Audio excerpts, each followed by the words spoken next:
Dear students, তো আজ আমরা পড়ব ক্লাস 12 থার্ড সেমিস্টারের সেকেন্ড প্রোজ স্ট্রং রুটস। লেখকের নাম এপিজে আব্দুল কালাম। তো এপিজে আব্দুল কালাম, এনার পুরো নাম হলো আবুল পাকির জয়নুল আবদিন আব্দুল কালাম। ইনি জন্মগ্রহণ করেছিলেন 1931 সালে দক্ষিণ ভারতের একটা রাজ্য তামিলনাড়ু রাজ্যে, মধ্যবিত্ত একটা তামিল পরিবারে, এবং উনি মারা গিয়েছিলেন 2015 সালে 83 বছর বয়সে হার্ট অ্যাটাকে মারা যান শিলংয়ে। এপিজে আব্দুল কালাম উনি ছোটবেলা থেকেই খুবই মেধাবী এবং পরিশ্রমী ছিলেন। উনি একজন নামকরা বিখ্যাত বিজ্ঞানী ছিলেন। তো আমাদের যে মহাকাশ গবেষণা সংস্থা আছে ইসরো, ওখানে উনি সিনিয়র বিজ্ঞানী হিসেবে অনেকদিন কাজ করেছিলেন। আর বিজ্ঞানের পেছনে আমাদের ভারতীয় যে সামরিক ক্ষেত্রে ওনার কিন্তু প্রচুর অবদান আছে, সেই জন্য ওনাকে কিন্তু মিসাইল ম্যান অফ ইন্ডিয়া বলা হয়। উনি জীবনে অনেক পুরস্কার পেয়েছেন ওনার অবদানের জন্য, পদ্মভূষণ, পদ্মবিভূষণ, ভারতরত্ন, ভারতবর্ষের সবচেয়ে সম্মানীয় পুরস্কার। আর উনি কিন্তু আমাদের ভারতের 11তম প্রেসিডেন্ট হয়েছিলেন, রাষ্ট্রপতি হয়েছিলেন। তো যাই হোক, উনি একটা সাধারণ মধ্যবিত্ত পরিবার থেকে ভীষণ একটা উন্নত জায়গায় পৌঁছেছিলেন। তার পেছনে ছিল তার পরিবার, তার বাবা মা এবং তার পরিবারের অবদান। তো আজ আমরা যে প্রোজটা পড়ব স্ট্রং রুটস, এই স্ট্রং রুটস কিন্তু এটা একটা অটোবায়োগ্রাফি, আত্মজীবনী। এপিজে আব্দুল কালাম এবং অরুণ তিওয়ারি দুজন মিলে একটা অটোবায়োগ্রাফি লিখেছিলেন, সেটার নাম হলো উইংস অফ ফায়ার। তো উইংস অফ ফায়ার ওই আত্মজীবনী থেকে আমাদের টেক্সটে কিন্তু স্ট্রং রুটস নেওয়া হয়েছে। তো একটা জিনিস দেখো, স্ট্রং রুটস মানে কি? স্ট্রং মানে হলো শক্তিশালী, আর রুটস মানে কি? শিকড়। স্ট্রং রুটস মানে হলো শক্তিশালী শিকড় বা শক্ত শিকড়। তো একটা জিনিস হচ্ছে কি, একটা গাছ সে বেঁচে থাকার জন্য মূল উপাদান কি দরকার? জলীয় রস। সে কোথা থেকে পায়? শিকড় থেকে পায়, মাটি থেকে শিকড়ের মাধ্যমে পায়।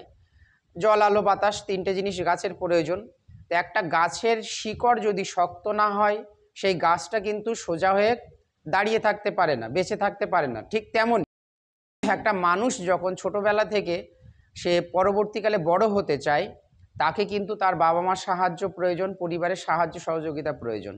তো এপিজে আব্দুল কালাম একটা সাধারণ মধ্যবিত্ত পরিবারে জন্মগ্রহণ করেছিলেন, কিন্তু উনি ছোটবেলা থেকে সর্বদিক থেকে বাবা মা এবং পরিবারের সাহায্য পেয়ে তিনি কিন্তু সাধারণ মানুষ থেকে, সাধারণ পরিবার থেকে এসে উনি কিন্তু ভারতবর্ষ নয়, বিশ্বের একটা আন্তর্জাতিক মহলে একটা ভীষণ সম্মানীয় জায়গায় তিনি পৌঁছে গিয়েছিলেন। তো আজকে আমরা জেনে নেব তার আত্মজীবনী উইংস অফ ফায়ারের প্রথম chapter, first chapter strong roots থেকে। তো স্ট্রং রুটস হলো তার আত্মজীবনীর উইংস অফ ফায়ারের ফার্স্ট চ্যাপ্টার, প্রথম চ্যাপ্টার। উনি এর মধ্যে বেশ কয়েকটা বিষয় তুলে ধরেছেন। প্রথম কথা, তিনি কিভাবে ছোটোবেলায় বড় হয়ে উঠেছেন, তারপরে তাদের পারিবারিক বিষয়, সেই সময়কার সামাজিক বিষয়, তারপরে হচ্ছে উনি সেই সময় দেখিয়েছেন যে হিন্দু মুসলিম তাদের মধ্যে কিভাবে সাম্প্রদায়িক সম্প্রীতি বজায় ছিল। এমনকি সেই সময়ে উনি আধ্যাত্মিক বিষয় অর্থাৎ ধর্মীয় বিষয়ে বাবার কাছ থেকে অনেক শিক্ষা পেয়েছিলেন। তারপরে নীতিগত শিক্ষা বাবার কাছ থেকে পেয়েছিলেন, এবং পরবর্তীকালে সেই শিক্ষাগুলো নিয়ে তিনি নিজের জীবনে কিভাবে কাজে লাগিয়ে তিনি এমনকি তার সায়েন্স এবং টেকনোলজি, বিজ্ঞান প্রযুক্তিবিদ্যার জগতে তিনি তার বাবার মূল্যবোধগুলোকে, উপদেশগুলোকে মেনে চলে কিভাবে প্রতিষ্ঠিত হয়েছিলেন, সেই বিষয়টা কিন্তু এই চ্যাপ্টারের মধ্যে তুলে ধরা হয়েছে। তো চলো দেখি টেক্সটে কি আছে। ফার্স্ট প্যারা, প্রথম প্যারা। আই ওয়াজ বর্ন, আমি জন্মেছিলাম, আমি বলতে APJ Abdul Kalam, into a middle class, একটা মধ্যবিত্ত তামিল ফ্যামিলি, তামিল পরিবারে, in the island town, I S is এল্যান্ড, ইল্যান্ড ইজল্যান্ড হবে না, উচ্চারণ হবে island, in the island town, দ্বীপ শহর, অফ রামেশ্বরম, রামেশ্বরমের, ইন দি আর্স্ট হোয়াইল, পূর্বতন, আর্স্ট হোয়াইল মানে পূর্বতন বা তৎকালীন, মাদ্রাজ এস্টেট, মাদ্রাজ রাজ্যের। তো একটা জিনিস হচ্ছে কি, এপিজে আব্দুল কালাম কোথায় জন্মগ্রহণ করেছিলেন? তৎকালীন মাদ্রাজ রাজ্যের রামেশ্বরমে শহরে একটা মধ্যবিত্ত তামিল পরিবারে। মাই ফাদার, আমার বাবা, মানে এপিজে আব্দুল কালামের বাবা, জয়নুল আবদিন, জয়নুল আবদিন, তাহলে ওনার বাবার নাম কি? জয়নুল আবদিন। হ্যাড নাইদার, না ছিল, মাচ ফর্মাল এডুকেশন, খুব বেশি প্রথাগত শিক্ষা, ফর্মাল এডুকেশন মানে প্রথাগত শিক্ষা। প্রথাগত শিক্ষা বলতে আমরা যেমন স্কুল কলেজ বিশ্ববিদ্যালয়ে গিয়ে পড়াশোনা করি ওই রকম প্রথাগত শিক্ষা ওনার ভিতরে ছিল না, উনি বাড়িতে লেখাপড়া শিখেছিলেন। নর মাছ, বেশি ছিল না ওয়েল, সম্পদ, অর্থাৎ উনি খুব বেশি ধনী ছিলেন না, টাকা পয়সা খুব বেশি ছিল না। ডেসপাইট, সত্ত্বেও, দিজ, এই, ডিজ অ্যাডভান্টেজেস, অসুবিধাগুলো, এই অসুবিধাগুলি থাকা সত্ত্বেও, কোন কোন অসুবিধা, উনি বেশি শিক্ষিত ছিলেন না, প্রথাগত শিক্ষা ছিল না ওনার, আবার বেশি টাকা পয়সাও ছিল না, এইগুলো না থাকা সত্ত্বেও হি পজেসড, তিনি অধিকার করেছিলেন, গ্রেট, ভীষণ, ইনেট উইজডম, ইনেট মানে হলো সহজাত, উইজডম মানে হলো জ্ঞান, সহজাত জ্ঞান বলতে উনি স্বাভাবিকভাবে অনেক জ্ঞানের অধিকারী ছিলেন। অ্যান্ড এবং আর টুরু, একটা সত্যিকারের, জেনেরোসিটি, জেনেরোসিটি মানে উদারতা, অফ স্পিরিট, মনোভাব, স্পিরিট মানে মনোভাব, অর্থাৎ মনের দিক থেকে উনি খুব উদার মনের মানুষ ছিলেন। হি হ্যাড, তার ছিল, অর্থাৎ এপিজে আব্দুল কালামের বাবার ছিল, একজন আইডিয়াল, আদর্শবান, হেল্পমেট, হেল্পমেট মানে হচ্ছে সহযোগী, হেলমেট না কিন্তু, ইন মাই মাদার, তিনি হলেন আমার মা, আশিয়াম্মা, আশিয়াম্মা, তাহলে ওনার মার নাম কি, আশিয়াম্মা, অর্থাৎ ওনার মা আশিয়াম্মা ওনার বাবার খুব সহযোগী ছিলেন, অর্থাৎ স্বামী স্ত্রীর ভিতরে খুব মিলবন্ধন ছিল। আই ডু নট রিকল, আমি মনে করতে পারি না, দি এক্স্যাক্ট নাম্বার, সঠিক সংখ্যা, অফ পিপল, লোকেদের, শি ফেড, তিনি খাওয়াতেন, অর্থাৎ ওনার মা কতজনকে খাওয়াতেন সেটা উনি সঠিক বলতে পারেন না। এভরিডে, প্রতিদিন, ওনার মা প্রতিদিন কত মানুষকে খাওয়াতেন সেটা তিনি সঠিক বলতে পারছেন না। বাট, কিন্তু, আই অ্যাম, আমি, কোয়াইট, মোটামুটি, সার্টেন, নিশ্চিত, দ্যাট, যে, ফার মোর মানে অনেক বেশি, আউটসাইডার্স, আউটসাইডার্স মানে বাইরের লোক, অর্থাৎ পরিবারের বাইরের লোক, এট, খাওয়া দাওয়া করতেন, উইথ আস, আমাদের সঙ্গে, দেন মানে চেয়ে, অল দ্য মেম্বার্স, সমস্ত সদস্যদের, অফ আওয়ার ওন, আমাদের নিজেদের, ফ্যামিলি, পরিবারের, পুট টুগেদার মানে একত্রে ধরলে বা সমষ্টিগতভাবে। এপিজে আব্দুল কালাম বলতে চাইছেন আমার বাবা মা এতটাই উদার ছিলেন যে প্রতিদিন আমাদের বাড়ির, আমাদের পরিবারের সদস্য যতজন তার চেয়ে বেশি বাইরের লোকজন সংখ্যায় বেশি খাওয়া দাওয়া করতো, অর্থাৎ পরিবারে মনে করো এপিজে আব্দুল কালামদের বাড়িতে 10 জন আছে, তার চেয়ে বেশি 11 জন 12 জন বা তারও বেশি মানুষজন ওনাদের বাড়িতে খাওয়া দাওয়া করতেন। মাই প্যারেন্টস, আমার বাবা মা মানে এপিজে আব্দুল কালামের বাবা মা, ওয়ার, ওয়াইডলি, অনেক মানুষের কাছে বা অনেকের কাছে বা ব্যাপকভাবে, রিগার্ডেড, গণ্য হতেন বা ওনাদের গণ্য করা হতো, অ্যাজ মানে হিসাবে, একজন, আইডিয়াল কাপল, আইডিয়াল মানে আদর্শবান, কাপল মানে দম্পতি বা স্বামী স্ত্রী, আদর্শবান স্বামী স্ত্রী হিসাবে বা দম্পতি হিসাবে গণ্য করা হতো, অর্থাৎ স্বামী স্ত্রীর ভিতরে ভীষণ মিল ছিল। মাই মাদার্স, আমার মার, লিনিয়েজ, বংশটা, ওয়াজ ছিল, দ্য মোর ডিস্টিংগুইশড, আরও বেশি বিখ্যাত বা প্রসিদ্ধ, ওয়ান অফ হার ফরবিয়ার্স, তার পূর্বপুরুষদের মধ্যে একজন, অর্থাৎ ওনার মার পূর্বপুরুষদের মধ্যে একজন, হ্যাভিং বিন, বি এস্টোড মানে হলো ভূষিত হওয়া, ভূষিত হয়েছিলেন, দ্য টাইটেল, খেতাব, কি খেতাব অর্জন করেছিলেন, অফ বাহাদুর, বাহাদুর টাইটেল, কি উপাধি পেয়েছিলেন, বাহাদুর উপাধি, ওনার মার বংশের একজনকে ব্রিটিশরা, ঠিক আছে। নেক্সট, আই ওয়াজ, আমি ছিলাম, ওয়ান অফ মেনি চিলড্রেন, অনেক সন্তানের মধ্যে একজন, অর্থাৎ ওনারা ভাই বোনে অনেক ছিলেন, তার মধ্যে উনি একজন ছিলেন। আর শর্ট বয়, একটা বেটে খাটো ছেলে, অর্থাৎ ওনার হাইট একটু কম ছিল। উইথ র্যাদার মানে বরং বা কিছুটা, আনডিস্টিংগুইশড মানে সাদামাটা, লুকস চেহারার, অর্থাৎ উনি বলতে চাইছেন আমি বেটে খাটো মানুষ ছিলাম এবং সাদামাটা চেহারা ছিলাম, আমি খুব হ্যান্ডসাম ছিলাম না। বর্ন, আমি জন্মেছিলাম, টু টল, লম্বা, অ্যান্ড হ্যান্ডসাম প্যারেন্টস, আমরা এটা ভুল উচ্চারণ করি, হ্যান্ডসাম না, হ্যান্ড হয়চা ফলাকার দন্তার নয়টায় হ্যান্ড হবে না, হ্যান হবে, হ্যান্ডসাম, অ্যান্ড হ্যান্ডসাম প্যারেন্টস, এবং সুশ্রী পিতামাতার কোলে, অর্থাৎ উনি বলতে চাইছেন ওনার বাবা মা দুজনেই লম্বা ছিলেন এবং খুব সুন্দর দেখতে ছিল, কিন্তু উনি একটু বেঠেখাটো ছিলেন এবং দেখতে ততটা ভালো ছিলেন না। উই লিভড, আমরা থাকতাম বা বাস করতাম, ইন আওয়ার, আমাদের, অ্যানসেস্ট্রাল মানে হলো পৈতৃক বা পূর্বপুরুষদের, অর্থাৎ বাবা ঠাকুরদার যে হাউস, বাড়িতে, তাহলে লেখক কোথায় বাস করতেন, তার পৈতৃক বাড়িতে। হুইচ ওয়াজ বিল্ট, যেটা তৈরি করা হয়েছিল, অর্থাৎ ওনাদের পৈতৃক বাড়িটা তৈরি করা হয়েছিল, ইন দ্য মিডিল, মাঝখানে বা মধ্যবর্তী সময়ে, অফ দ্য 19th সেঞ্চুরি, ঊনবিংশ শতাব্দীর। ইট ওয়াজ, এটা ছিল, ফেয়ারলি, মোটামুটি, লার্জ, বড়, পাক্কা হাউস, পাকা বাড়ি। তাহলে বাড়িটা কেমন ছিল? পাকা বাড়ি। মেড অফ, তৈরি করা হয়েছিল, লাইম স্টোন, চুন দিয়ে, অ্যান্ড ব্রিক, এবং ইট দিয়ে। বাড়িটা কি কি দিয়ে তৈরি ছিল?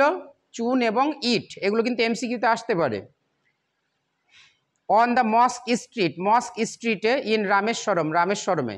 তাহলে রামেশ্বরমের মস্ক স্ট্রিটে ওনার বাড়িটা অবস্থিত ছিল। তাহলে এখানে কিন্তু পরীক্ষা আসতে পারে যে তার পৈতৃক বাড়িটা কোথায় অবস্থিত ছিল? রামেশ্বরমের মস্ক স্ট্রিটে।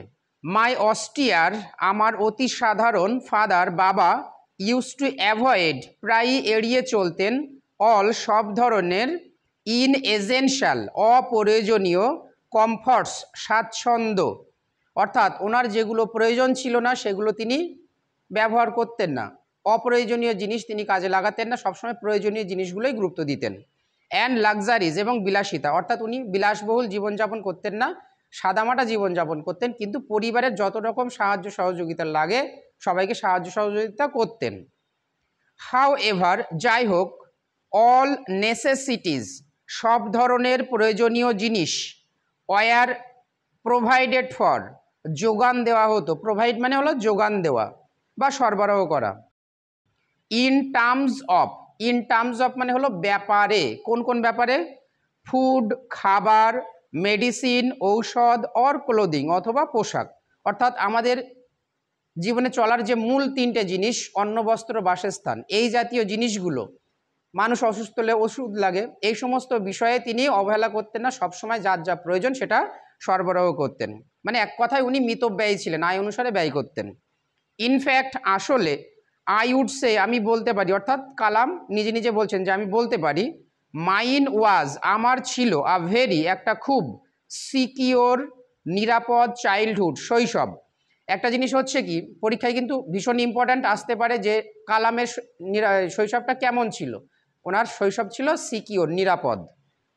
ম্যাটেরিয়ালি, পার্থিবভাবে, অ্যান্ড ইমোশনালি, এবং মানসিকভাবে। অর্থাৎ পৃথিবীতে ওনার কোনো বাধাবিঘ্নতা ছিল না, বাবা মা এবং পরিবারের লোকজন সকলেই তাকে সাহায্য করত।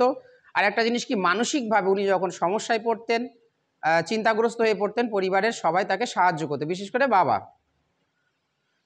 নেক্সট প্যারা, আমি, নর্ম্যালি, সাধারণত, এট, খাওয়া দাওয়া করতাম, ইটের দ্বিতীয় রূপ, উইথ মাই মাদার, আমার মার সঙ্গে। পরীক্ষা আসতে পারে যে উনি কার সঙ্গে খাওয়া দাওয়া করতেন? মার সঙ্গে। সিটিং, বসে, কোথায় বসে? অন দ্য ফ্লোর, মেঝের উপরে।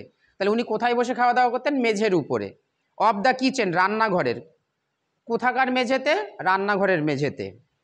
শি উড প্লেস, প্লেস মানে স্থান বা জায়গা, কিন্তু এখানে প্লেস মানে রাখা। তিনি রাখতেন ব্যানানা লিফ, একটা কলা পাতা। তাহলে কি পাতা রাখতেন? কলা পাতা। পরীক্ষা আসতে পারে। বিফোর মি, আমার সামনে। বিফোর মানে আগে, কিন্তু এখানে বিফোর মানে সামনে। অন হুইচ, যার উপরে, অর্থাৎ ওই কলা পাতার উপরে।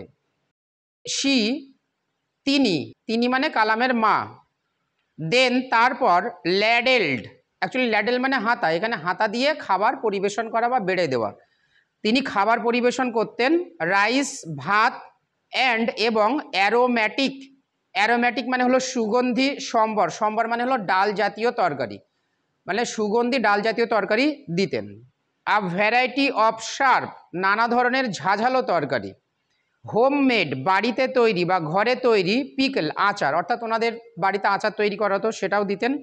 অ্যান্ড, এবং, আর ডলফ অফ, আর ডলফ অফ মানে একদলা বা একতাল। ফ্রেশ, ফ্রেশ মানে কি? টাটকা। কোকোনাট চাটনি, কোকোনাট চাটনি মানে নারকেলের চাটনি। তোমরা এই প্যারাটা খুব ভালোভাবে পড়বে। এখানে যে খাবার যে লিস্ট আছে, কোন কোন জিনিস দেওয়া হতো সেগুলো একটু ভালো করে পড়বে, এখান থেকে প্রশ্ন আসতে পারে। নেক্সট প্যারা, দ্য শিবা টেম্পল, শিব মন্দিরটা, হুইস, যেটা, মানে শিব মন্দিরটা, মেড, করে তুলেছিল, রামেশ্বরম, রামেশ্বরমকে, সো ফেমাস, খুবই গুরুত্বপূর্ণ, খুবই বিখ্যাত করে তুলেছিল, টু পিলগ্রিমস, তীর্থযাত্রীদের কাছে। তো এখানে মনে রাখতে হবে কোন মন্দির রামেশ্বরমকে বিখ্যাত করে তুলেছিল? দ্য শিবা টেম্পল, শিব মন্দির। আবার কাদের কাছে বিখ্যাত করে তুলেছিল? তীর্থযাত্রীদের কাছে। ওয়াজ এটা ছিল, অর্থাৎ শিব মন্দিরটা ছিল অ্যাবাউট প্রায় 10 মিনিট ওয়াক, 10 মিনিট পায়ে হাঁটা পথ। এখান থেকে প্রশ্ন আসতে পারে, ভীষণ ইম্পর্ট্যান্ট। 10 মিনিট পায়ে হাঁটা পথ ফ্রম আওয়ার হাউস, আমাদের বাড়ি থেকে। তাহলে কালামের বাড়ি থেকে শিব মন্দিরের দূরত্ব কত ছিল? পায়ে হেঁটে 10 মিনিটের পথ। এটা কিন্তু ভীষণ ইম্পর্ট্যান্ট, পরীক্ষা আসতে পারে। আওয়ার লোকালিটি, আমাদের এলাকাটা ওয়াজ ছিল প্রিডমিন্যান্টলি, প্রিডমিন্যান্টলি মানে প্রধানত মুসলিম অধ্যুষিত, অর্থাৎ ওই এলাকায় বেশিরভাগ মুসলিমরাই বসবাস করত। বাট কিন্তু দেয়ার ওয়ার, সেখানে ছিল কোয়াইট বেশ আর লট অফ অনেক হিন্দু ফ্যামিলিজ টু, হিন্দু পরিবারও, অর্থাৎ সেখানে যে শুধুমাত্র 100% মুসলিম বসবাস করতো এমনটা নয়, মুসলিম বেশি ছিল কিন্তু কিছু পরিবার হিন্দু পরিবারও ছিল। লিভিং, যারা বসবাস করত অ্যামিক্যাবলি, দেখো পড়তে গিয়ে যেন আবার আলু কাবলি বলো না, আলু কাবলি না কিন্তু অ্যামিক্যাবলি। অ্যামিক্যাবলি মানে কি? বন্ধুত্বপূর্ণভাবে বা মিলেমিশে। উইথ দেয়ার মুসলিম নেইবার্স, তাদের মুসলিম প্রতিবেশীদের সঙ্গে। অর্থাৎ সেই সময়ে কালামদের সময় এলাকায় একটা সাম্প্রদায়িক সম্প্রীতি ছিল, বিভিন্ন ধর্মের মানুষের মধ্যে একটা মিল ছিল। এখন যেমন রাজনৈতিক কারণে আমাদের ভারতবর্ষে একটা যেন অস্থিরতা তৈরি হয়েছে, রাজনৈতিক স্বার্থে মানুষ এখন বিভিন্ন ধর্মে ভেদাভেদ সৃষ্টি করছে। কিন্তু আমরা শিক্ষিত মানুষ, আমাদেরকে বুঝতে হবে যে মানুষ আমার প্রতিবেশী, সে আমার বিপদে আপদে পাশে থাকবে, তাদের সঙ্গে সবসময় সুসম্পর্ক বজায় রাখার আমরা চেষ্টা করব। তো দেখো, দেয়ার ওয়াজ, সেখানে ছিল একটা খুব ওল্ড মস্ক, পুরনো মসজিদ। কেমন মসজিদ? পুরনো মসজিদ। ইন আওয়ার লোকালিটি, আমাদের এলাকায়। হোয়ার, যেখানে বলতে ওই মসজিদে। মাই ফাদার, আমার বাবা। উড টেক, নিয়ে যেতেন। মি, আমাকে। ফর ইভিনিং প্রেয়ার্স, ইভিনিং প্রেয়ার্সটা খুব ইম্পর্ট্যান্ট কথা, সান্ধ্য প্রার্থনার জন্য, অর্থাৎ সন্ধ্যাবেলা একটা নামাজ হয়, সেই নামাজের জন্য নিয়ে যেত। মুসলিমদের যে মাগরিবের নামাজ বলে, যেটা সন্ধ্যাবেলা, সেই নামাজের জন্য। তাহলে পরীক্ষায় আসতে পারে যে ওনার বাবা কোথায় নিয়ে যেতেন? এলাকার পুরনো মসজিদে। কিসের জন্য? ইভিনিং প্রেয়ারের জন্য। আই হ্যাড নট, আমার ছিল না, দ্য ফেইন্টেস্ট, সামান্যতম মানে অল্পও ছিল না, আইডিয়া, ধারণা, অব দ্য মিনিং, অর্থ সম্পর্কে, অব দ্য অ্যারাবিক প্রেয়ার্স, ওই আরবি প্রার্থনার, চন্টেড, যেটা বলা হতো, অর্থাৎ নামাজ পড়ার সময় যে আরবি প্রার্থনা করা হতো, সেই আরবি ভাষা সম্পর্কে উনি কিছু জানতেন না বা বুঝতেন না। বাট কিন্তু আই ওয়াজ, আমি ছিলাম, টোটালি পুরোপুরি, কনভিন্সড, নিশ্চিত, দ্যাট, যে দে মানে সেগুলো, অর্থাৎ ওই প্রেয়ারগুলো, প্রার্থনাগুলো, রিস্ট, পৌঁছে যেত গড, ঈশ্বরের কাছে। অর্থাৎ এপিজে আব্দুল কালাম কিন্তু ঈশ্বরে বিশ্বাসী ছিলেন। উনি আল্লাহ বা ভগবান সর্বশক্তিমান বলে কেউ একজন আছেন, এটা উনি বিশ্বাস করতেন। কেননা উনি যেহেতু সাধারণ মধ্যবিত্ত পরিবার থেকে ভীষণ একটা উন্নতির শিখরে পৌঁছে গিয়েছিলেন, সারা পৃথিবীর সম্মান তিনি অর্জন করেছিলেন, সারা পৃথিবীর মানুষ তাকে এক নামে চিনতেন। তো তিনি বিশ্বাস করতেন যে সাধারণ পরিবার থেকে এরকম একটা উন্নত মানের জায়গায় আসতে গেলে একমাত্র ঐশ্বরিক শক্তি ছাড়া, উপরওয়ালার দান ছাড়া কিন্তু এইভাবে আসা সম্ভব নয়। হোয়েন, যখন, মাই ফাদার, আমার বাবা, কেম আউট, বেরিয়ে আসতেন, অব দ্য মস্ক, ওই মসজিদ থেকে, অর্থাৎ সান্ধ্য প্রার্থনার পরে যখন উনি বেরিয়ে আসতেন, আফটার দ্য প্রেয়ার্স, ওই প্রার্থনার পরে, পিপল, লোকজন, অফ ডিফারেন্ট রিলিজিয়ান্স, বিভিন্ন ধর্মের, শুধুমাত্র মুসলিম না, হিন্দু না, আরও বিভিন্ন ধর্মের, উড বি সিটিং, বসে থাকতেন, আউটসাইড, বাইরে, ওয়েটিং, অপেক্ষা করতেন, ফর হিম, তার জন্য। অর্থাৎ সান্ধ্য প্রার্থনার পরে উনি যখন নামাজ পড়ে বেরোতেন সন্ধ্যাবেলা, তখন বাইরে দেখতেন যে বিভিন্ন ধর্মের মানুষ তার জন্য বসে আছেন, অপেক্ষা করছেন। মেনি অফ দেম, তাদের অনেকেই, অর্থাৎ বিভিন্ন ধর্মের মানুষের অনেকেই, অফার্ড, দিতেন, অফার মানে দেওয়া, বোলস মানে বাটি, বোলস মানে অনেকগুলো বাটি দিতেন, অফ ওয়াটার, জলের, টু মাই ফাদার, আমার বাবার কাছে। তাহলে বাবার কাছে কি দিতেন? জলের বাটি দিতেন।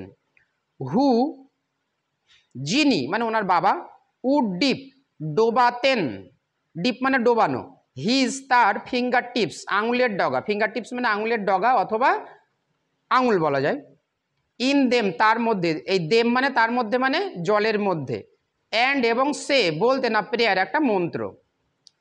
তোমরা জানো বিভিন্ন ধর্মের ধর্মগুরু যারা থাকেন তারা কিন্তু ঐশ্বরিক কিছু জিনিস, তারা জল পড়া বা কিছু তাবিজ, এই ধরনের জিনিস কিন্তু তারা দেন মানুষদের। মানুষ বিশ্বাস করে তাদের কাছে যান, তারা মানুষদের এইগুলো দেন। কিছু কিছু মানুষ এটাই বিশ্বাস করে তাদের রোগ সারে, ঠিক আছে। দিস ওয়াটার, এই জল, ওয়াজ দেন, তারপরে ক্যারিড, বয়ে নিয়ে যাওয়া হতো, হোম, বাড়িতে, ফর ইনভ্যালিডস। ইনভ্যালিড মানে হলো অসুস্থ মানুষ বা প্রতিবন্ধী মানুষ, অসুস্থ মানুষদের জন্য বা প্রতিবন্ধী মানুষদের জন্য। তাহলে এখান থেকে পরীক্ষা আসতে পারে কাদের জন্য নিয়ে যাওয়া হতো ওই জল, অসুস্থ মানুষদের জন্য বা প্রতিবন্ধী মানুষদের জন্য। আই অলসো রিমেম্বার, আমার আরও মনে পড়ে, পিপল, লোকজন, ভিজিটিং, বেড়াতে আসতেন, আওয়ার হোম, আমাদের বাড়িতে, টু অফার থ্যাঙ্কস, ধন্যবাদ জানাতে, আফটার বিইং কিওর্ড, সেরে ওঠার পরে। তাহলে মানুষজন ওই জল পড়া খেয়ে যখন তারা সেরে উঠতো তখন কি করতো, কালামদের বাড়িতে আবার আসতেন, তারা এসে ওনার বাবাকে ধন্যবাদ জানাতেন। ফাদার, বাবা, অলওয়েজ স্মাইল, সবসময় মৃদু হাসতেন, অ্যান্ড আক্সড, এবং বলতেন, দেম, তাদেরকে, টু থ্যাঙ্ক, ধন্যবাদ জানাতে, আল্লাহ, আল্লাহকে, দ্য মার্সিফুল, যিনি হলেন দয়ালু বা করুণাময়। তাহলে একটা জিনিস বুঝতে হবে, উনি কিন্তু অহংকারী ছিলেন না, উনি কিন্তু ভাব নিতেন না, কলার ঝাড়া মেরে I am the boss, I am the don, এরকম কিছু ভাবতেন না। তার মানে কি, উনি মানুষদের বোঝাতে চাইতেন যে রোগ দেওয়ার মালিক উপরওয়ালা, সারানোর মালিক উপরওয়ালা। যদি ধন্যবাদ জানাতেই হয় সেই সর্বশক্তিমান ঈশ্বর বা আল্লাহ বা ভগবানকে জানাও, কারণ আমি জাস্ট একটা উপলক্ষ্য মাত্র, আমার মাধ্যমে আপনারা উপকৃত হলেন, কিন্তু মূল রোগটা সারিয়েছে কিন্তু উপরওয়ালা। কারণ দেখো কিছু কিছু ওষুধ আছে, কিছু কিছু রোগ আছে, ওষুধেও কিন্তু সারে না, যদি সারে, সারানোর মালিক একমাত্র কে, উপরওয়ালা। এটা বিশ্বাস করতেন উনি, সেই জন্য উনি নিজে দাম বাড়াতেন না, গর্ব অহংকার করতেন না, উনি ঈশ্বরকে ধন্যবাদ জানাতে বলতেন। নেক্সট প্যারা, দ্য হাই প্রিস্ট, প্রধান পুরোহিত, অ্যাকচুয়ালি হাই মানে কি উঁচু, কিন্তু এখানে হাই মানে প্রধান। দ্য হাই প্রিস্ট, প্রধান পুরোহিত অফ রামেশ্বরম টেম্পল, রামেশ্বরম মন্দিরের, পক্ষী লক্ষ্মণা শাস্ত্রী, বাংলায় হবে পক্ষী লক্ষণ শাস্ত্রী। তাহলে পরীক্ষায় প্রশ্ন আসতে পারে যে রামেশ্বরম মন্দিরের প্রধান পুরোহিত কে ছিলেন, উত্তর হবে পক্ষী লক্ষণ Shastri.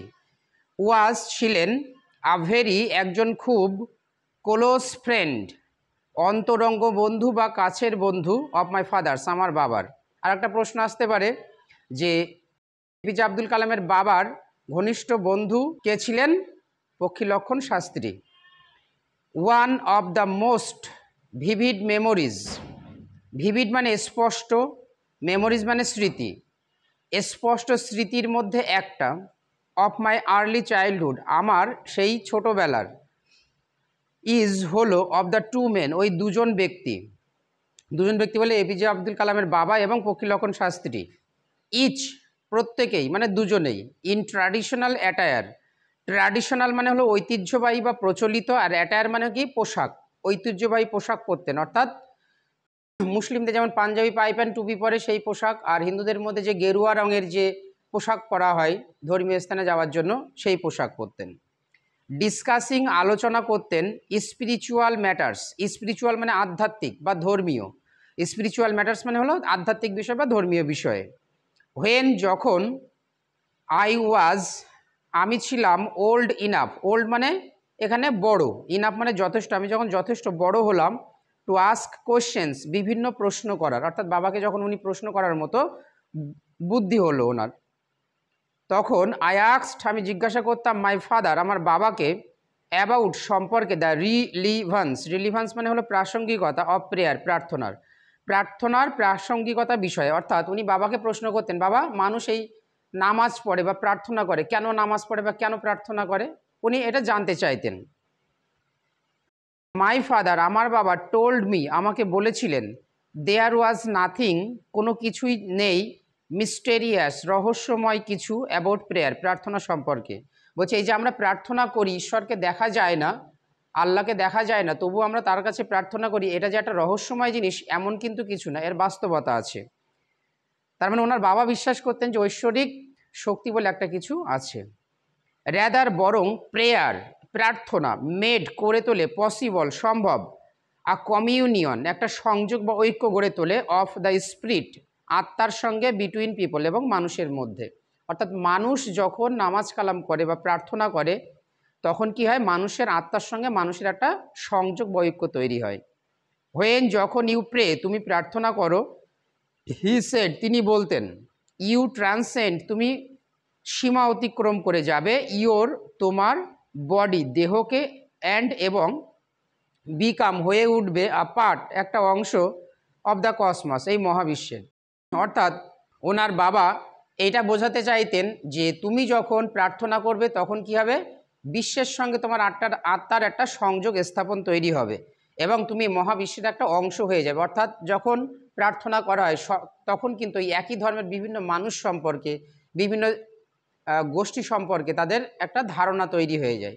Which knows no division, যে জানে না কোনো বিভেদ, অফ ওয়েলথ সম্পদের।